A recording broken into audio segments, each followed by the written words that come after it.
నమస్తే. మీ ఎర్రంరెడ్డి తిరుపతి రెడ్డి. పాలకుర్తి నియోజకవర్గం లోపల ఈ ఎన్ఆర్ఐ ఝాన్సీ రెడ్డి యొక్క ఆగడాలు రోజు రోజు పెరిగిపోతా ఉంది. ఈమె గుణగణాలన్నిటి కూడా నేను విడమర్చి చెప్పడానికి ప్రయత్నం చేసిన గత ఎన్నికల టైంలో. ఏదో నాకు రాజకీయ ప్రత్యర్థిని కాదు, ఈమె యొక్క వ్యక్తిత్వం నాకు తెలుసు కాబట్టి, ఇక్కడ ఈమె గురించి తెలిసిన వాళ్ళంతా కూడా నాకు చెప్పారు కాబట్టి అవన్నీ విషయాలు ప్రజలకు విన్నవించుకున్న ఊరూరా తిరిగి, కానీ ప్రజలు నమ్మలే. ఈమె యొక్క చెప్పినటువంటి బోగస్ హామీలు, ఈమె చెప్పినటువంటి కట్టుకథలు నమ్మిరు. ఈ ప్రాంతానికి చెందిన వ్యక్తిని, ఈ ప్రాంతానికి చెందిన కోడల్ని ఇక్కడికి వచ్చేసి నీ ప్రాంతాన్ని ఉద్ధరిస్తా, మదర్ తెరిసా లెవెల్ అని చెప్తే నమ్మిరు. ఏమన్నది? ప్రభుత్వ నిధులతో పాటు సొంత నిధులు కూడా తీసుకొచ్చి ఇక్కడ చేస్తానన్నది. ఈమె ఒక వీర పిసినారి. నేను చెప్పిన ఈమెకు వ్యాపారం తప్ప మానవతా విలువలనేది తెలియదు. అందరిని పైసలు పెట్టి కొనాలని చూస్తుంది, కానీ ఒక హ్యూమన్ ఒక మనిషికి హెల్ప్ చేయాలనేటువంటి గుణం ఈమె దగ్గర లేదు. ఉంటే మన ప్రాంతానికి చెందిన ఎంతమందికి ఇక్కడ అమెరికాలో పిల్లలు చాలా మంది చదువుకోవడానికి వచ్చారు కదా, చాలా మంది ఉద్యోగాల అన్వేషణలు ఎంతమందికి ఇప్పించింది. ఇప్పుడు అధికారంలో ఉంది కదా, ఇప్పుడు ఒక ఎమ్మెల్యే కోడలు ఎమ్మెల్యే చేసుకుంది కదా, ఎంతమంది వాళ్ళందరూ నన్ను ఎందుకు అప్రోచ్ అవుతున్నారు?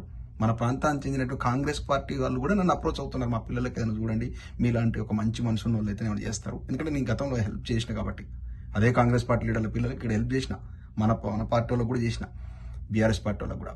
ఈమెకి ఎవరికి పిల్లికి కూడా బిచ్చమయ్యేటువంటి వ్యక్తి ఈమె ఉద్ధరిస్తుందని కూడా మీరు చేసిన పొరపాటు. రాజకీయంగా స్టెబిలిటీ వ్యక్తి, ఎవరి దగ్గర ఈమె పనిచేయదు. ఈమె కింద అందరూ పనిచేయాలనుకుంటారు. అమెరికా తెలుగు సంఘం అనేది సంఘంలో చేరి 3 నెలలు కూడా లేదు, బోర్డు మెంబర్ ఉండి రాజీనామా చేసిపోయింది. నాటాన తెలుగు సంఘంలో పోయింది, అందులో 3 నెలలు లేదు. తర్వాత ఒక ప్రముఖ ఎన్ఆర్ఐ ఈ మీద ఉద్ధరిస్తే దగ్గర బాగా పైసలు లేట, తెలుగు సంఘానికి బాగా డొనేషన్లు ఇస్తుంది, ప్రజలకు ఏదో సేవ చేస్తుందని తీసుకుని ఈమె అధ్యక్షురాలు చేస్తే అక్కడ 3 నెలల ముచ్చట, అక్కడ వాళ్ళతో గొడవలు పెట్టుకుని రాజీనామా చేసి వెళ్ళిపోయింది. తర్వాత వేటాన ఒక సంఘాన్ని పెట్టేసి ఆ సంఘం ఉమెన్ ఎంపవర్మెంట్ తెలుగు అసోసియేషన్ పెట్టి ఆ సంఘం ద్వారా అనేక నిధుల దుర్వినియోగానికి పాల్పడ్డట్టు ఈ మీద ఆరోపణలు వస్తున్నాయి. దాని ఇన్వెస్టిగేషన్ జరగాలి. అక్కడి నుంచి ఆ వేటా ద్వారా పైసలు కాంగ్రెస్ పార్టీ అధిష్టానానికి చేర్చి మొన్న మూటలు ఇచ్చి టికెట్ కొనుక్కున్నది అనేది ఒక ప్రధాన ఇది. ఇంకొంతమంది ఎన్ఆర్ఐ సోదరులు కూడా వాడుకున్నదని, వాళ్ళ ద్వారా పైసలన్నీ ఇండియాకు పట్టుకొచ్చింది అనేది ఉన్నది. వాటి మీద ఇన్వెస్టిగేషన్ జరగాలి. త్వరలో ఆ కేసు కూడా ఫైల్ చేయబోతా ఉన్నాం. ఈమె చేయని నేరాలు ఘోరాలంటే ఏం లేవు.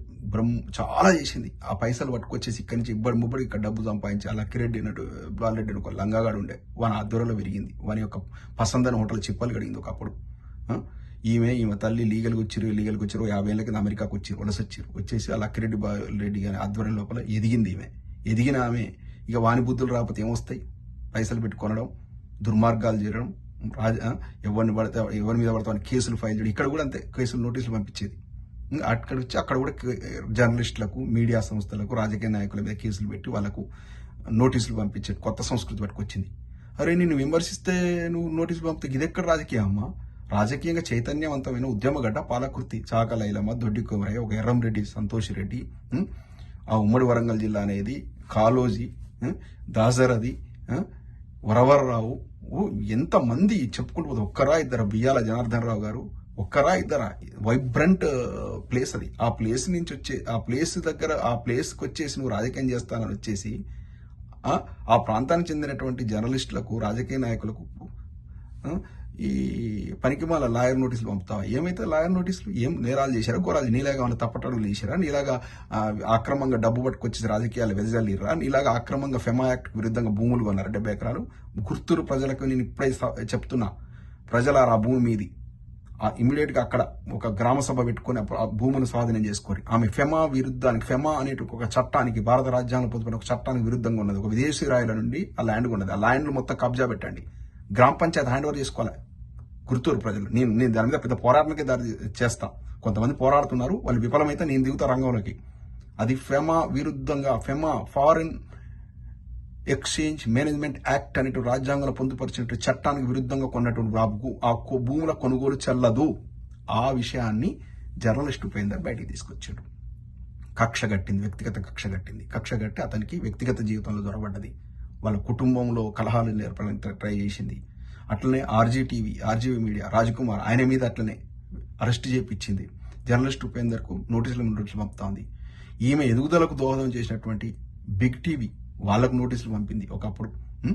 ఒకప్పుడు ఈమె కోసం ఈమెను పట్టుకొచ్చిందా వాళ్ళు, నాకు పోటీగా, నా దగ్గర బంధువులు అయినా కూడా పట్టుకొచ్చారు. ఎందుకు? వాళ్ళకి ఏమి భూతం పట్టిందో పట్టుకొచ్చేసి ఆ రేవంత్ రెడ్డి బ్రెయిన్ అంతా వాచ్ చేసేసి, తిరుపతి అన్న కాకపోతే వీళ్ళైతే ఎక్కువ డబ్బు ఖర్చు పెడుతుందట ఈమె.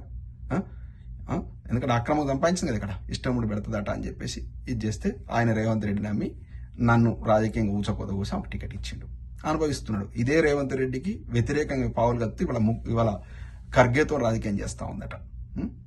కావాలి అయిన వాళ్ళు చేసుకున్నంత విన్నారా? పెద్ది కృష్ణమూర్తికి చెప్పిన, నిరంజన్ రెడ్డికి చెప్పిన, కాకిరాల హరిప్రసాద్కి చెప్పిన, వీళ్ళ బాబాయ్ వీళ్ళ మరిది కొడుకు హనుమాల తిరుపతి రెడ్డి చెప్పిన, హనుమాల నరేందర్ రెడ్డి ఇద్దరికి చెప్పిన, ఆమె మంచిది కాదయ్యా, ఆమె సంగతి మీకు తెలవదయ్యా, ఆమెకు సహాయం చేసిన వాళ్ళనే బొందబెట్టే ప్రయత్నం చేస్తుంది. ఆమె ఒక వ్యాపారవేత్త, ఆమెకు మానవత్వం అనేది ఉండదు. ఎవరైనా మానవత్వం ఉంటే కుటుంబాన్ని పెట్టుబడి పెడతాదండి. చక్కగా పాపం యశస్విని రెడ్డిను ఆమె భర్త చాలా అమాయకుడు, ఏదో అమెరికాలో బ్రహ్మాండంగా బతుకుతున్నారు. వాళ్ళని తీసుకొచ్చి పోటీకి ఎరంరెడ్డి, నాకు రాలేదు కదా ఎరంరెడ్డి తిరుపతి రెడ్డికి టికెట్ రావద్దు, ఆపాలంటే నా కోడలని దించింది. ఏమైంది? ఇవాళ ఉంటుంది, ఇంకో 2 ఏళ్ళు ఉంటుంది, 2 ఏళ్ళ తర్వాత ఆ పదవి ఉంటుందా? మళ్ళీ గెలుస్తారా? మీరు చేసే పనిపాల రాజకీయానికి మళ్ళీ గెలుస్తారా? ఇంట్లో కూర్చున్న దయాకర్ రావు గారు 1,00,000 మేడతో గెలుస్తాడు. ఇప్పుడు ప్రజా విశ్వాసాన్ని కోల్పోయారు కదా. ఇక నీకు టికెట్ ఇస్తారు, టికెట్ ఇచ్చినంత బుద్ధితో ఒక పార్టీ కూడా టికెట్ ఇచ్చినా కూడా నువ్వు గెలవు, నీకు అసలు సిటిజన్షిప్ రాదు. అది ఎస్టాబ్లిష్ చేసినాం కదా. నీ పని నువ్వు దేనికి పనికి రాకుండా పోయినప్పుడు అమెరికాకు రాలేవు, ఇండియాలో ఉండలేవు, ఇండియాలో రాజకీయం చేయలేవు, అప్లపాలు అయిపోయినావు. చివరికి ఎవరినైతే పెద్ద మనిషి పేరు చెప్పుకున్నాడు, ఆ చెట్టు పేరు చెప్పి కాయలు అమ్ముకున్నట్టుగా రాజేందర్ రెడ్డి పేరు చెప్పుకున్నా, ఆ రాజేందర్ రెడ్డికి విడాకులు నోటీస్ ఇచ్చినావు, కుటుంబానికి మొత్తం దూరం అయిపోయినావు. రేపు ఈ ఎమ్మెల్యే కోడలే నీకు చుక్కలు చూపిస్తుంది. ఆమె టార్చర్ పెడుతున్నావు నువ్వు, అలా కుటుంబాన్ని ఆగం చేస్తున్నావు. చక్కగా ఉండేటోళ్ళు వాళ్ళని తీసుకొచ్చేసి రాజకీయానికి నీ యొక్క దురహంకారానికి బలి చేసినావు. అందరికీ నోటీసులు ఇస్తావు. జర్నలిస్ట్ ఉపేందర్ ఏం నేరం చేశాడు? నేను ఘోరాల నేరాలు నీలెక్కమన్నా తప్పుడు మార్గంలో పోయిందా? నువ్వు చేస్తున్న తప్పును ఎత్తి చూపెట్టే వాళ్ళకు నోటీసులు ఇస్తావా? ఏమైతే నోటీసులు భయపడే గడ్డ అది, ఒక ఉద్యమ గడ్డ అది పాలకుర్తి. ఇక్కడి నుంచైనా పనికిమాల ఈ నోటీసులు ఇచ్చే వ్యవహారాన్ని ఆపు. ఇంకా నీ లెక్క నోటీసులు అంటే తెలంగాణలో అందరూ ఎమ్మెల్యేలు నోటీసులు ఇవ్వాలి, అందరికీ ఎమ్మెల్యే అత్తలు ఎమ్మెల్యే మామూలు నోటీసులు ఇవ్వాలి. ఏం చెప్తావు? నీ నోటీసులు ఏమైతాయి? ప్రాణాలు దిగిచ్చినట్టు ఇక్కడ ప్రాణం మీదనే భీతి లేనలో నీ లెక్క పనికిమాలిన లపంగి రాజకీయం చేసేటోళ్ళం కాదు మేము. ఒక మంచి చక్కగా చదువుకొని ఒక ఉపేందరు ఒక గిరిజన బిడ్డగా కూడా చదువుకొని ఎదిగినటువంటి వ్యక్తి ప్రశ్నిస్తే నువ్వు కేసులు పెడతావా? ప్రజలకు విజ్ఞప్తి చేస్తున్నా, ఇటువంటి దగులుబాజీ చేసుకున్నటువంటి ఝాన్సీ రెడ్డి తరిమి కొట్టాలి కంచి. ఎవరు నువ్వు అసలు? ఒకసారి రాజేందర్ రెడ్డికి విడాకులు నోటీసుగా నీకు ఆ ప్రాంతానికి సంబంధం ఏంది? సిగ్గుండాలి. ఇప్పుడు నేను చెప్పినటువంటి వాటికి సమాధానమి, ప్రెస్ మీట్ పెట్టి సమాధానమి. ఫెమాకు విరుద్ధంగా నువ్వు ల్యాండ్స్ కొనలేదు అక్కడ, అది చెల్తుందా?